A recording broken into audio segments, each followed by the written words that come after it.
Kanhi Iloilo Governor Neil Tupas Sr. gikasuhag graft human nasutang nibayad og 4 million peso sa wa magamit nga kuryente sa probinsya. Si Daryl Anunciado sa report.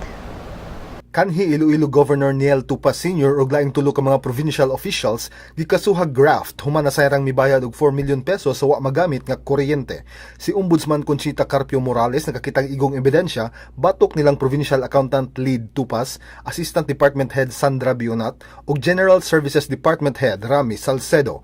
Ang kaso kabahin sa bulto nga elektrisidad sa probinsya gikan sa September 2007 ngadto sa December 2011. Ang probinsya gikatakdang untang mutukod og Iloilo Multipurpose Convention Center diin gikinahanglan nga increase ang contracted energy gikan sa 185,000 kWh matag buwan ngadto sa 400,000 kWh matag buwan. Apan tungod kay wa kini nadayon niadtong 2009 nihangyo si Tupas og adjustment sa contract energy ngadto sa 17,000 kWh matag buwan. Nasayran nga sa suma total, 1.88 million pesos lang ang nabayaran unta sa probinsya, apan ang lokal nga kagamhanan nibayad og 5.88 million pesos ngadto sa Green Corps.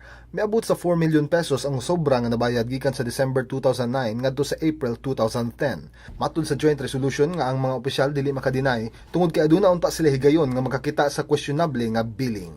Kini si Daryl Anunciado alang sa Sunstar Pilipinas.